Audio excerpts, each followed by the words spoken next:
chalo kamano. Kawadhi nyime en dwe mar 10 higa ka higa riwruok mar weche thieth e piny mangima World Health Organization jiwoga puonj pimo kod thieth ewi tuo kansa mar thuno. Chenro makamano dhi mbele pacho kae ute thieth kod centers mopogore opogore machiwo kony ne jotuo. Od thieth mar Aga Khan bade ma Kisumo ne oyawo dhode ne chenro mar pimo kansa mar thuno, ka bende lakteche ne jiwo wakeini kod joma chuo mondo chop e pim. Ripota marwa Betty Juma ema ne oloso lipodni. Jodak ma Kisumu ne owuok mar chopo e pim mar kansa mar thuno. Thothgi ne wakeini. Ma en chenro mar jiwo pim mar tuo kansa mar thuno, ma bende oseyangi kaka kansa mayudo kod ji mang'eny moingo kit kansa mora mora e pachoka. Nonro mar Globocan ma higa mar 2020 lero ni Jo-Kenya madirom 6,800 ne oyud kod tuo kansa mar thuno. Riwruok mochung' ne thieth e piny mangima WHO oketo tenge dwe mar 10 higa ka higa mar jiwo puonj, pim kod thieth mar kansa mar thuno. Mildred Oluoch, ma en jachiw thieth ne jotuo kansa, ojiwo wakeini ma hikgi romo 21 kadhi nyime kaachiel kod joma chuo mondo odhi e pim. Kansa kako wachno mako thoth mine, to chuo bende gimako 1% ma chuo yudo kansa mar thuno, kendo wasenenogi, wathiedhogi, to gin be gin kod wich kuot, ok gidwa ni gichop.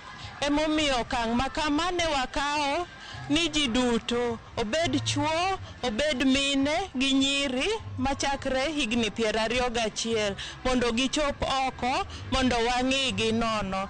Onego bed ni kawo kinde higa ka higa ibiro e osiptal ting'iyi. Ranyisi mag kansa mar thuno gin kaka kuot e thuno, ng'akruok e pien thuno, dho thuno modonjo iye, tutu kata remo mawuok e dho thuno e kind mamoko.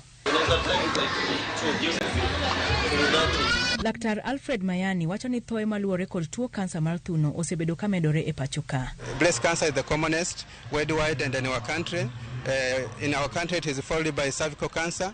In terms of death, cervical cancer is the #1 cause of death. So just to highlight a few things that breast cancer is caused by factors, some of which we can prevent, others we cannot prevent. Some of these factors we cannot prevent, including gender. Breast cancer occurs both in male and female, but 99% of breast cancer occurs in female. So being a female is just a risk for developing breast cancer. But also age. Breast cancer peaks from 40 years and above. In African women, it is more common seen from 10 years earlier than the global statistics. Yore ma ijiwo e geng'o tuo mar kansa mar thuno chalo kaka dhodho nyathi e kinde malach, timo orako kinde ka kinde, tegruok gi kong'o kod ndawa e kinde mamoko. Jolony jiwo oganda mondo odhi e pim mar yudo thieth e samo winjore, ka bende gilero ni kansa mar thuno inyalo thiedhi ka ojuke chon kapok olandore. Betty Juma, Ramogi TV.